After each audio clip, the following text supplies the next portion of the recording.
चला बाळांनो, आपल्याला श्यामची पाहिजे आहे आणि श्यामची गोष्ट पाहत असताना की आपल्याला आपण आधीच्या गोष्टीमध्येच पाहिलं की मोठे होताना चोरी. म्हणजे आपल्या प्रत्येकाला असं वाटतं की मी कोणीतरी मोठं असावं, इतरांसारखं सगळ्या वस्तू माझ्याकडे असाव्यात, इतरांच्याकडे ज्या सुखसोयी आहेत त्या सुद्धा मला मिळाव्यात. परंतु त्या असण्यापेक्षा जास्त महत्त्वाचं काय आहे, आपण संस्कारांनी, विचारांनी आणि गुणांनी मोठं असणं. मग बाकीच्या गोष्टी आपोआप आपल्याकडे येणाऱ्या आहेतच, कारण बाकीच्या गोष्टी किती जरी आल्या तरी त्या टिकून राहत नाही, त्या येतात पण आणि जातात पण. म्हणजे पैसा आपल्याकडे येतो पण आणि जातो पण आपल्या जे संस्कार झालेले आहेत, आपले जे विचार परिपक्व झालेले आहेत ते मात्र कायम स्वरूपी आपल्या सोबत राहतात. मग हे विचार, हे संस्कार हे कुणामुळे येतं? आपण घरामध्ये, आपल्या घरातल्या माणसांमध्ये, आपल्या कुटुंबांसोबत जेवढा क्षण आपण जास्तीत जास्त घालू ना, तेवढं आपल्याला कळतं की आपण कसं वागायला पाहिजे, कसं बोलायला पाहिजे, नाही का? आणि त्याचबरोबर शाळेत आल्यानंतर आपले जे मित्र असतात, मैत्रिणी असतात, मग त्यांच्याकडून आपण खूप काही शिकत असतो. म्हणून आपलं आयुष्य घडवताना आपली संगत फार महत्त्वाची आहे बाळांनो. जर तुमची संगत, तुमचा मित्र चांगला असेल, अभ्यासू असेल, आई वडिलांचा आदर करणारा असेल, आपल्या मॅडमचा, सरांचा आदर करणारा असेल, सर्वांवर प्रेम करणारा असेल, तुम्ही सुद्धा तसेच बनणार. पण जर तुमचा मित्र शिव्या देणारा असेल, आई वडिलांशी भांडणारा असेल, अभ्यास न करणारा असेल, नुसता गोंधळ घालणार, तक्रारी करणार, सतत भांडण करणार, असा तुमचा मित्र असेल ना, तर बाळांनो तुम्ही न कळतपणे तुमच्या मित्रासारखे कधी बनून जाल तुम्हाला सुद्धा कळणार नाही. म्हणून संत आपल्याला या ठिकाणी सांगतात, संगत करे साधू की हो जाए दो दो बार, संगत करे घरे की तो मिल जाए दो दो लाख. म्हणजे काय, आपण गाढवासोबत राहिलं, गाढव काय करणार, नाताच देणार ना आपल्याला. पण साधू म्हणजे कोण, जे विचारी लोक आहेत, ज्यांना चांगलं वागायचं कळतं, चांगलं राहायचं कळतं, चांगलं बोलायचं कळतं, ह्याच्यासोबत आपण राहिलं, आपण पण चांगलंच राहू ना. म्हणजे जर तुमचा मित्र छान केस विंचरले, तेल लावले केसाला, स्वच्छ आंघोळ केली, कपडे सगळे स्वच्छ आहेत आणि सगळा अभ्यास करून तो शाळेत आलेला आहे, तुम्हाला असं वाटेल का आपल्या मित्राचा युनिफॉर्म गणवेश स्वच्छ आहे, आपला मळकाच असायला पाहिजे? त्यावेळेस तुम्हाला काय वाटेल? म्हणजे माझ्या मित्राचा जर गणवेश स्वच्छ आहे, इतका छान दिसतो आहे, माझा पण युनिफॉर्म स्वच्छ पाहिजे. आज त्याने अभ्यास केला, त्याला मॅडम छान म्हणाल्या, मॅडमनी त्याचा फोटो काढला, मॅडम त्याला आपल्या जवळ घेतलं, अरे मी पण उद्या खूप अभ्यास करून येणार, म्हणजे मला पण मॅडम उद्या जवळ घेतील, मला पण मॅडम सोबत फोटो काढता येईल. म्हणजे हे जे आपल्याला वाटतं ना, हे कशामुळे वाटतं? आपल्या संगतीमुळे. म्हणून आयुष्य घडवण्यासाठी संगत फार महत्त्वाची आहे आणि हे आपण ठरवायचं. आता समजा एखादा चोरी करणारा आपला मित्र आहे आणि एक अभ्यास करणारा मित्र आहे, तुम्हाला कोणासोबत राहायला आवडेल? का बरं? अरे चोरी केल्यानंतर किती वस्तू फुकट मिळतील ना तुम्हाला, पैसे नाही आणावे लागणार, खर्च नाही करावे लागणार. तो रोज तुम्हाला चोरून चॉकलेट आणेल, कॅडबरी आणेल, नवीन पेन्सिल आणेल, नवनवीन वह्या आणतील. असा मित्र नको तुम्हाला? का बरं? काय करायचं ऋषभ? म्हणजे तुम्हाला हे तर कळतं की नाही, आपण चांगल्या मित्रासोबत राहायला पाहिजे, वाईट मित्रासोबत नाही. कारण वाईट विचारांच्या माणसासोबत आपण राहिलं तर आपण सुद्धा वाईट बनून जातो आणि हे आपल्याला कळत नाही. म्हणजे आपला मित्र खोटं बोलत असेल, थापा मारत असेल, आज ना मॅडम माझं खूप पोट दुखलं म्हणून मी अभ्यास नाही केला. आज मॅडम म्हणलं हो का, उद्या मला दवाखान्यात जा बरं का, उपचार घे, बरा हो आणि मग अभ्यास कर. त्याला असं वाटेल आज आपण खोटं बोललेलो, पचून गेलो, मॅडमला खरं वाटलं, उद्या पण विचारलं का नाही अभ्यास केला, मॅडम माझं खूप डोकं दुखलं होतं. मग हळूहळू काय होतं, आपण इतकं खोटं बोलायला लागतो, त्याची सवय आपला एवढी लागून जाते, आपल्यालाच कळत नाही की आपण खरं बोलायचंच विसरून गेलो. आणि नेहमी जीवन जीवन जगताना सुद्धा बऱ्याच वेळा असं होतं. तुम्ही तर छोटे आहात, पण आपल्यापेक्षा माझ्यासारखी जी माणसं आहेत ना, त्यांना सुद्धा रोज थोडं थोडं थोडं खोटं बोलून आहे ना, त्यांना सुद्धा खोटं बोलायची एवढी सवय लागून जाते, एवढी सवय लागून जाते की ते खरं बोलायचंच विसरून जातात. म्हणजे आपल्याला जर कोणाला मदत करायची असेल किंवा काही ज्या गोष्टी असतील ना, की चांगुलपणा वाढवायचं असेल, कुणीतरी सगळ्या जगानं मला चांगलं म्हणावं असं वाटत असेल, तर ती जी सवय खोटं बोलायची लागलेली असते, तो माणूस खरं बोलायचं, खरं वागायचं विसरून जातो. म्हणजे तुम्हाला आपल्या माकडाचं उदाहरण माहिती आहे ना, की आपण आपले जे खूप खूप खूप आधीपासून जे पूर्वज होते ते माकड होते. आपल्याला सुद्धा शेपटी होती, पण त्या शेपटीचा आपल्याला काही उपयोग नसल्यामुळे कालांतरानं हळूहळू हळू शेपटी गायब झाली. आता आहे का शेपटी आपल्याला? नाही. मग अगदी तसंच आहे, ज्या गोष्टीचा आपण वापर करणार नाही ती गोष्ट आपल्या आयुष्यातून बाळांनो हळूहळू हळू नाहीशी होते. म्हणजे आपण जर कुणावरती प्रेम करायला शिकलो नाही तर प्रेम करायची भावनाच आपली कमी कमी कमी होत जाते. आपला प्रचंड राग यायला लागतो, आपण खूप द्वेष करायला लागतो, सर्वांचा आपण राग राग राग राग करत राहतो, कारण आपली प्रेम करायची सवयच निघून गेलेली आहे. बोलतानाही तसं होतं, नेहमी मोठेपणा सांगायचं, आमच्याकडे हे आहे, आमच्याकडे ते आहे, आमचं असं आहे, आमचं एवढं चांगलं आहे, नेहमी दिखाव्याच्या गोष्टी करायच्या. त्याच्यामुळे आपल्याकडे जे आहे, जसं आहे तसं राहायचंच विसरून जातं आणि मग आपल्याला दुःख भोगावं लागतं. म्हणून या सगळ्या गोष्टी कशा आहेत, आपल्याला जर चांगला माणूस घडायचा असेल, आता ऋषभ खूप छान म्हणाला की आम्हाला अभ्यास करायचा आहे, आम्हाला चोरी करणारा मित्र नको, आम्हाला नवनवीन चोरून आणून बसणाराही मित्र आम्हाला नको, पण आम्हाला अभ्यास करणारा मित्र हवा, कारण आम्हाला अभ्यासू बनायचंय, अभ्यास करून आम्हाला मोठा माणूस बनायचंय. तुम्ही अभ्यास करून मोठं माणूस जरूर बना, पण त्याच्या आधी माणूस बनून जगायला शिका. माणूस बनून जगायचं म्हणजे काय बाळांनो, तर आपण नेहमी खरं बोलायचं, चांगल्या मित्र मैत्रिणी सोबत राहायचं, आपल्याला स्वच्छतेच्या सवयी लावून घ्यायच्या, आपल्या आई वडिलांचा आजी आजोबांचा रागराग नाही करायचा, त्यांच्यावरती प्रेम करायचं. ठीक आहे, ते कधीतरी आपला ओरडतात, बोलतात, रागवतात, वेळ प्रसंगी ते दोन धपाटे मारतात सुद्धा, पण तरी त्यांचा राग करायचा नाही, कारण त्यांना म्हणजे आपल्याला जर एखादी ठेस लागली, समजा शाळेत आपण घरी चाललो, आपल्याला लागलं आणि वाटेमध्ये जर तुमची आजी भेटली, तुमची आजी तुम्हाला म्हणेल का बरं झालं लागलं? म्हणेल आजी तुम्हाला? काय म्हणेल बरं आजी तुम्हाला? कसं काय लागलं? आणि आजीच्या डोळ्यात सुद्धा पाणी येईल, बरोबर की नाही? म्हणजे तुमच्यावर सगळी माणसं प्रेम करतात बाळांनो, फक्त आपण त्यांना प्रेम द्यायला कमी पडतो. आपल्याला वाटतं की मॅडम तुम्हाला नाही माहिती आमच्या घरी कसं आहे. ठीक आहे बाळांनो, आपल्याकडनं चुका झालेल्या असतात. आता तुम्ही कोणी 6 वर्षाचं आहे, कोणी 7 वर्षाचं, कोणी 8 वर्षाचं, कोणी 9 वर्षाचं आहे. मग आतापर्यंत आपण इथं येत असताना आपण अनेक चुका केलेल्या आहेत. आजीला उलटून बोललोय, रागावून बोललोय, आजीने दिलेली वस्तू फेकून दिलेली आपण, मला ही नको, मला अशीच पाहिजे, रुसून बसलो, भांडण केलं, अनेक गोष्टी आपण केल्या.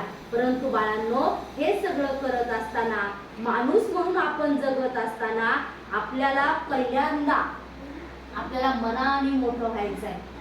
म्हणजे हेच आजच्या आपल्या गोष्टीचं सार आहे आणि ह्याच गोष्टीतून आपल्याला हे शिकायचं आहे. आपण वयाने हळू हळू मोठे होत चाललोय. प्रत्येक जण पहिलीत आला मुलगा, दुसरीत आला, दुसरीतला तिसरीत आला, तिसरीतला चौथीत आला, चौथीतला मुलगा हळू कधी माझ्यावर होऊन जाईल तुम्हाला सुद्धा कळणार नाही. म्हणजे बाळांनो, वयाने आपण मोठे होत चाललोय, परंतु वयाने मोठे होण्यापेक्षा आपल्याला मनाने मोठे व्हायचं. मग ते मनाने मोठे व्हायचं म्हणजे नेमकं काय करायचं हे आज आपण आजच्या श्यामची आई या गोष्टीतून पाहणार आहे. आपली रात्र आहे 30वी, भाग आहे 31वा आणि आपल्या गोष्टीचं नाव आहे तू वयाने मोठा नाहीस, मनाने मोठा आहेस. आपण गोष्टीला सुरुवात करूया. मे महिन्याची सुट्टी संपून मी परत दापोली शिकवायला गेलो. शाळा सुरू झाली, पावसाळाही सुरू झाला. तप्त जमिनीला मेघ शांत होऊ लागले. तापलेल्या जमिनीवर पाणी पडे व कसा सुंदर वास सुटे. आता सुद्धा बाहेर पावसाचं वातावरण झाले, हो की नाही? असं वाटतंय की खूप जोराचा पाऊस येणार आहे. आणि ज्या वेळेला खूप जोराचा पाऊस येतो, दुपारी खूप ऊन पडलं होतं, आपल्या पायाला चटके बसत होते. पण आता पाऊस पडेल, पावसाचे थेंब जमिनीला स्पर्श करतील आणि आपली शाळा सुटल्यानंतर ती जमीन ओली झालेली असेल, आपले पाय भासतील का रे? का बरं? म्हणजे तो जमिनीचा जो दाह होता, जी उष्णता होती, पावसाचं पाणी पडल्यामुळे ती कमी झाली, ती शांत झाली आणि ती आता तापलेली होती. तेव्हा आपल्याला चटके बसत होते, आता ती तापलेली नाही. कुणामुळे? पावसाच्या पाण्यामुळे आता ती शांत झाली. आता मात्र आपल्याला भाजणार नाही, चटके बसणार नाही. उलट काय होतं, ते पावसाचं पाणी मातीशी एकरूप होतं आणि खूप सुंदर असा सुगंध येतो ना? मातीचा वास फार सुंदर असतो. उलट जे अत्तर आपण मारतो की नाही, सेंट मारता, माहितीये सेंट तुम्हाला? सेंटचा पण वास येतो, पण सेंटचा वास घेण्यासाठी किंवा सेंट आणण्यासाठी पैसे मोजावे लागतात. बिना पैशाचं कोण सेंट देईल आपल्याला? पण तो सेंट पण किती असतो? थोडाच वेळापुरता असतो. परंतु हे पावसाचं पाणी जमिनीवर पडतं आणि तो सुंदर असा मातीचा वास दरवळू लागतो. आपल्या सगळ्यांना तो हवा हवासा वाटतो. त्यासाठी पैसे द्यावे लागतात का रे? म्हणजे लक्षात ठेवा, निसर्गाने आपल्याला जे दिलंय, जे फुकट दिलंय, ते किती अनमोल आहे, खूप लाख मोलाचं आहे बाळांनो. फक्त ते आपल्याला जपता आलं पाहिजे, ते आपल्याला सांभाळता आलं पाहिजे. आणि मग जसं पाऊस पडला की ही तापलेली धरणीमाय शांत होऊन जाते. त्याचप्रमाणे बाळांनो, आपले आई वडील सुद्धा प्रेमाची फुंकर घातली, ते किती रागवले असतील, किती चिडलेले असतील, तरी ते शांत होऊन जातात. आणि जेव्हा त्यांचा राग शांत होतो, तेव्हा ते आपल्या प्रेमाने जवळ घेतात, आपल्या डोक्यावरून पाठीवरून हात फिरवतात आणि आपला पापा घेतात. तेव्हा किती छान वाटतं ना आपल्याला, तेव्हा किती आनंद होतो ना आपल्या मनाला. मग हा आनंद आहे ना बाळांनो, कुठेही विकत मिळणार नाही. हा आनंद कुठेही विकत मिळणार नाही. म्हणजे तुम्ही पैसे आणून चॉकलेट घ्याल, कॅडबरी घ्याल, ती क्षणिक असेल, पण आपल्या आई वडिलांनी आपल्या जवळ घेतलं, त्यांच्या मांडीवर बसवलं, प्रेमाने आपल्याशी बोलले, हा आनंद खूप लाख मोलाचा असतो. पुढे श्याम सांगतो, नवीनच पाऊस जेव्हा सुरू होतो, तेव्हा मातीचा एक रम्य सुंदर वास सुटत असतो. गंधवती पृथ्वी या वचनाची त्यावेळेस आठवण येते. फुला फळा जो रस व जो गंध असतो, एक प्रकारचा स्वाद असतो, तो पृथ्वीच्याच पोटातला असतो. म्हणजे अनेक फळं आहे, अनेक फुलं आहे, पण प्रत्येकाचा रंग वेगळा आहे, प्रत्येकाचा वास वेगळा आहे. बरोबर आहे की नाही? म्हणजे गुलाबाचं फूल आणि जास्वंदीचं फूल दोन्ही गुलाबी रंगाचं असेल, पण दोन्हीतून येणारा सुगंध वेगळा आहे का एकच आहे? वेगळा आहे. तसं तुम्ही आम्ही जे सगळे जीव या ठिकाणी बसलेलो आहोत, आपण पण दिसायला सगळे एकसारखे दिसतो, परंतु प्रत्येकाचा गंध वेगळा आहे.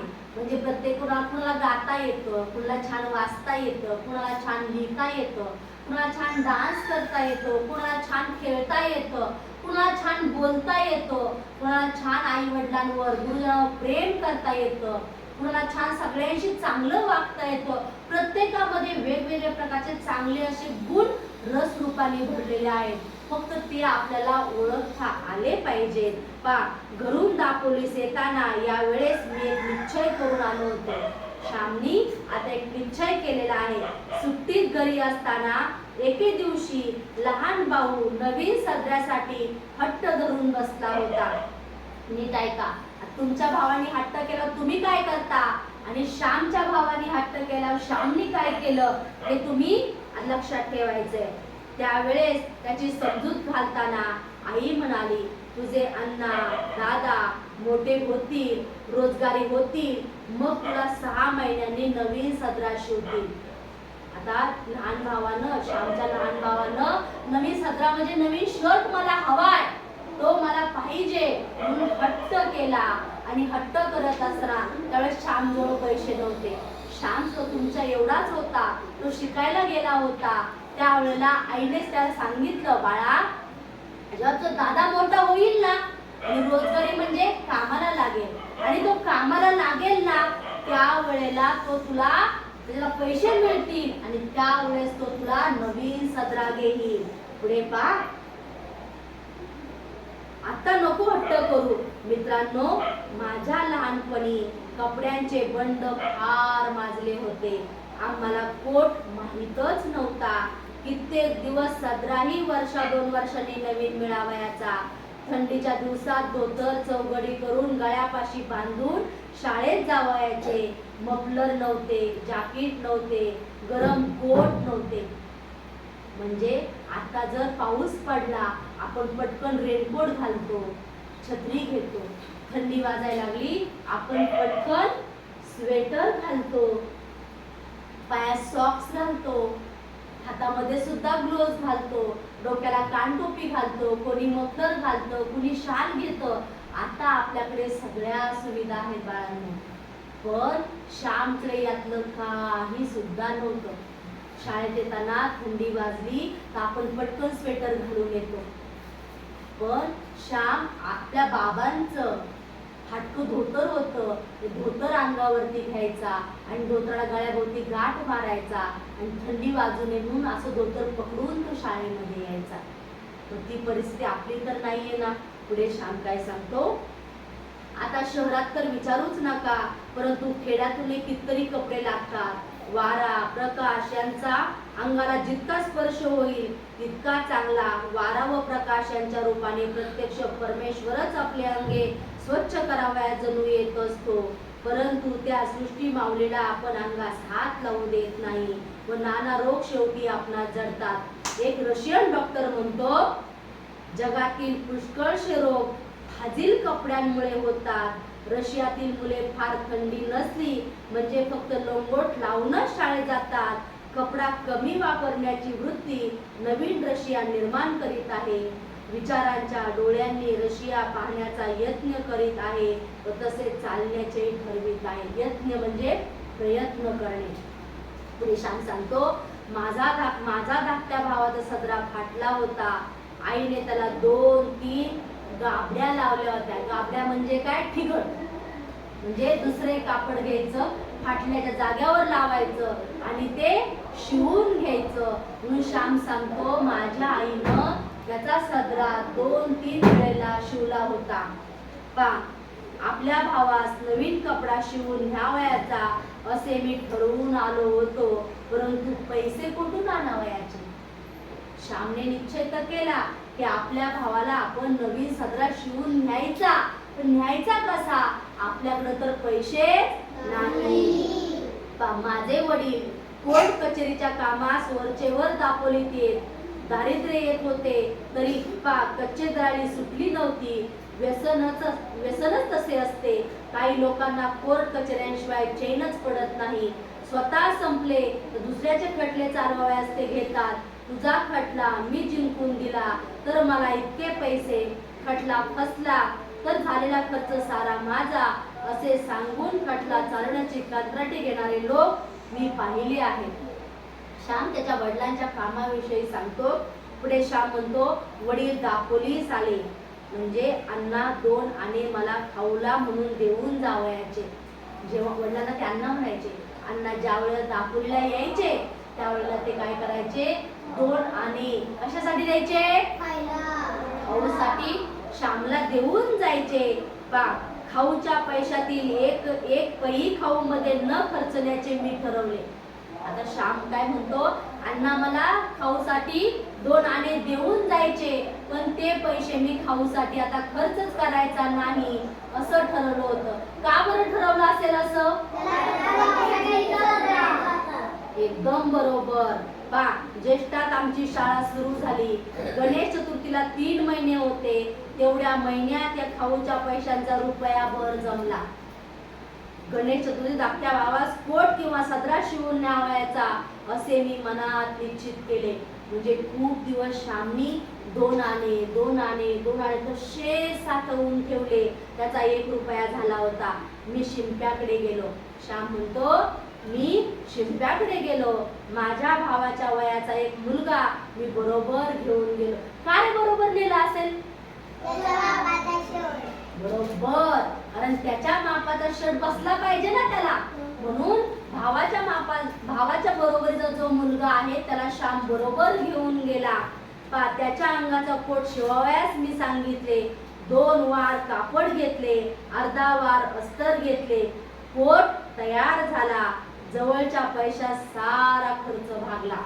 श्याम म्हणतो, मी ज्यासाठी पैसे साठवले होते त्या साठवलेल्या पैशामध्ये माझ्या भावाचा कोट पूर्ण शिवून झाला आणि माझ्याकडचे पैसे सुद्धा संपले.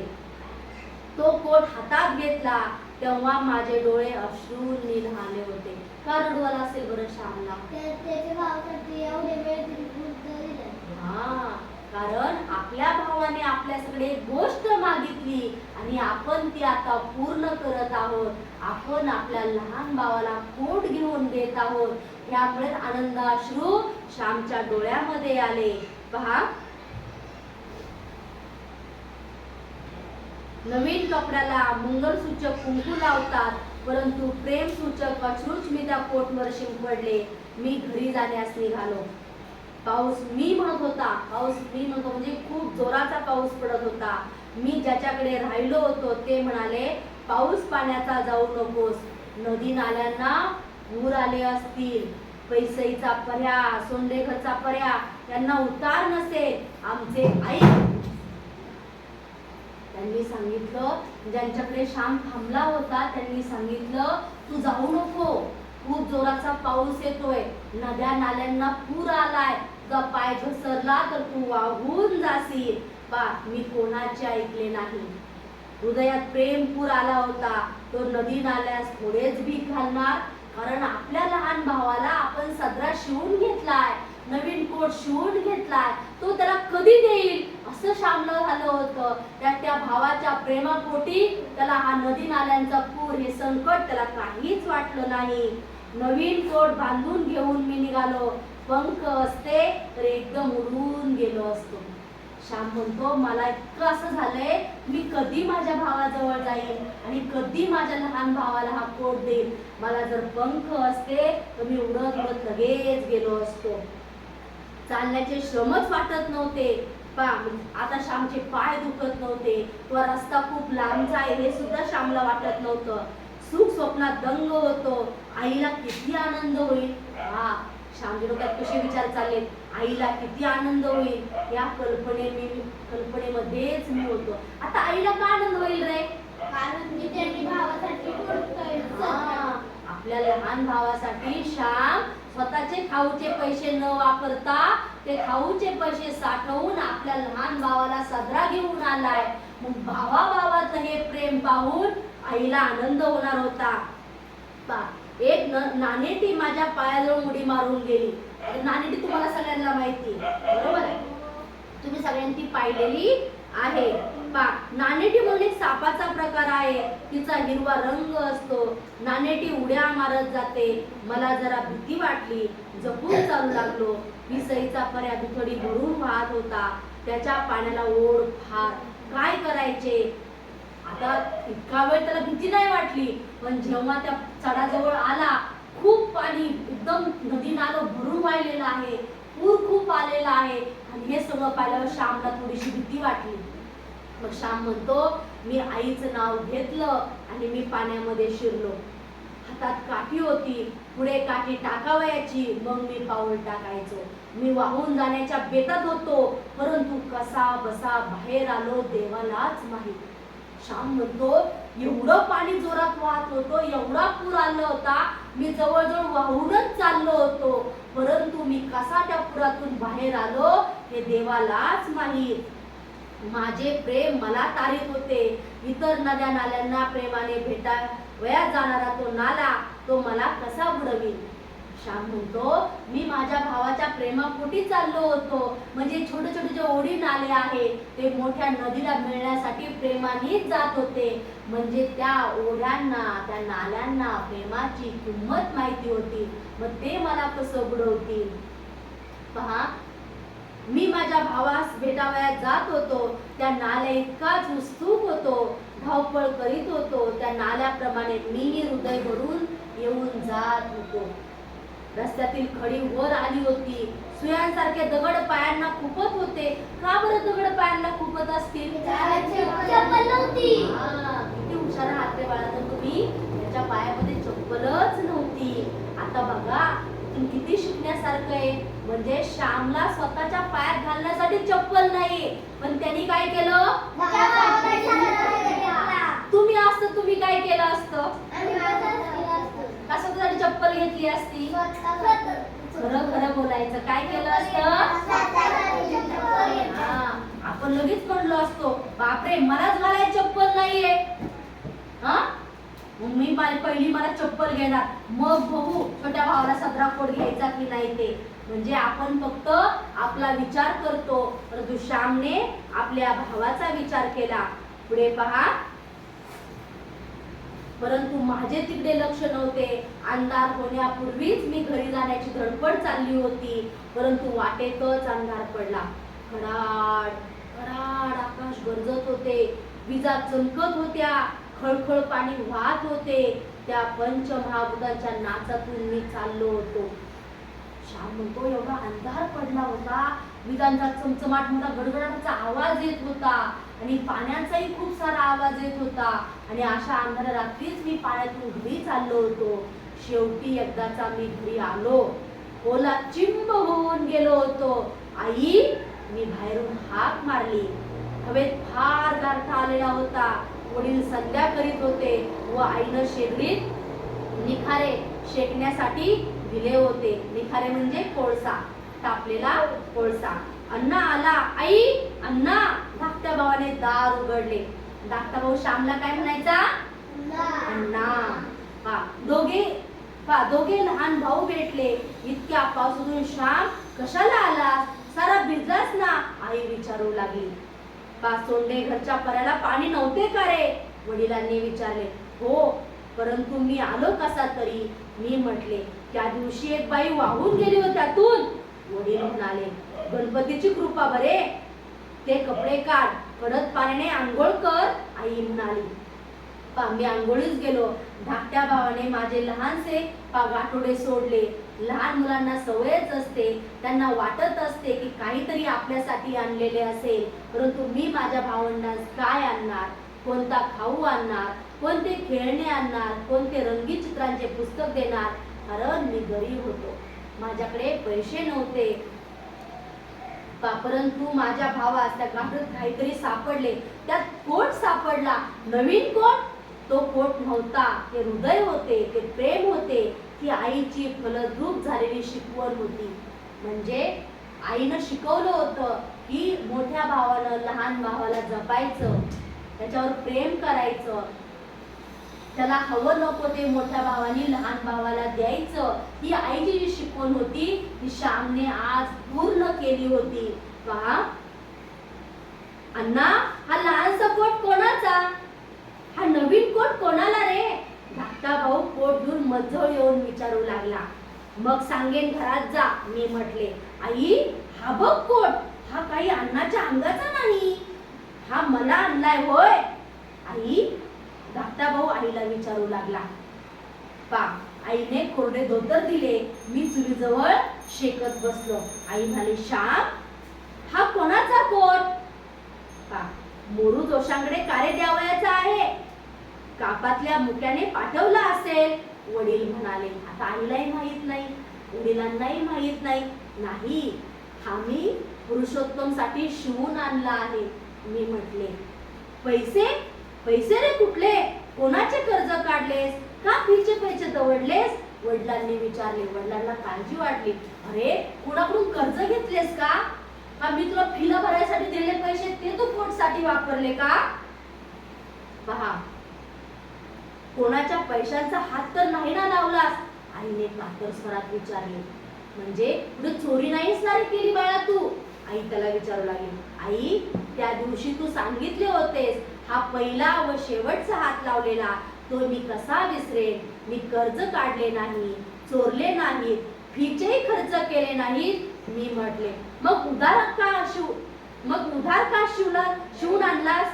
श्याम वडिलांनी विचारले. वडील म्हणतात मग उधारीवर आणलास का रे श्याम? भाऊ, तुम्ही मला खाऊला आणा 2 आणे देत असा, ते मी जमविले. गेल्या 2-3 महिन्यांचे सारे जमवले, त्यातून हा कोट शिवून आणला. आई, न तसे तुझे अण्णा दादा मोठे होतील मग तुला नवीन शिवतील कोट. मी मनात ठरवले होते गणपतीला नवीन कोट आणावयाचा. पुरुषोत्तम, बघ तुला होतो का? मी म्हटले अण्णा, हा बघ छान होतो आणि आतला खिसाही. आता माझी पेन्सिल हरवणार नाही. त्या पुरुषोत्तमला एवढा आनंद झाला, तो म्हणतो दादा, अण्णा, माझ्या कोटला खिसा आहे ना, आता माझी पेन्सिल कधीच हरवणार नाही. आई बघ. पुरुषोत्तम आईला दाखवू लागला. मी सांगितलेले गत ऐकून आईला घरीवरून आलं म्हणजे आईला रडू आलं. ती म्हणाली, श्याम, तू वयाने मोठा नाहीस, पैशाने मोठा नाहीस, शिकून सुद्धा मोठा नाहीस, परंतु मनाने तू फार मोठा झालास रे. हो, हेच प्रेम बाळांनो पुढे ठेवा. या प्रेमावर देवादृष्ट नको कोणाची पाडू. आई सांगते, आपण वयाने मोठं नसल तरी चालेल, आपण पैशाने मोठं नसल तरी चालेल, आपण शिकून सुद्धा मोठं नसल तरी चालेल, परंतु आपण मनाने मोठं असलं पाहिजे. आणि मनाने मोठं असायचं म्हणजे आपल्याला सर्वांवर प्रेम करता आलं पाहिजे. आपल्याला आपल्या आधी आपल्या भावंडांचा, आपल्या आई वडिलांचा विचार आपला करता आला पाहिजे. वडिलांनी माझ्या पाठीवरून प्रेमाने हात फिरवला, ते बोलले नाही, त्या हात फिरवण्यात सारे बोलणे होते, साऱ्या स्मृती होत्या. आई, याला कुंकू लावू? पुरुषोत्तमने विचारले. बाळ, आता घडी करून ठेव, उद्या कुंकू लावू. देवांना नमस्कार करून अंगात घाल, नवीन कोट घालून गणपती आणायला जा हो. आई म्हणाली. आता किती छोटी गोष्ट होती ना रे, म्हणजे किती छोटीशी होती. खाऊचा पैसा फक्त साठवायचा, तो आपल्या भावासाठी घेऊन जायचा, पण त्या एका छोट्या गोष्टीमुळे घरातल्या सगळ्यांना आनंद झाला. म्हणून बाळांनो, की आपलं वागणं, आपलं बोलणं, आपलं राहणं असं असावं ज्याने आपल्या घरातल्या सगळ्यांना आनंद झाला पाहिजे. आपलं वागणं बोलणं असं असतं, आपल्या आईलाही त्रास होतो, आपल्या वडिलांनाही त्रास होतो, आपल्या भावालाही त्रास होतो. म्हणून आपलं नेहमी प्रेमाचं वागणं बोलणं असावं, म्हणजे आपण बाळांनो मनाने मोठे होतो. आजची शिकवण काय आहे सर्वात महत्वाची? आपण वयाने मोठे नसेल तरी चालेल, आपण पैशाने मोठे नसेल तरी चालेल, मनाने मोठं म्हणजे कसं पाहिजे? काय केलं पाहिजे?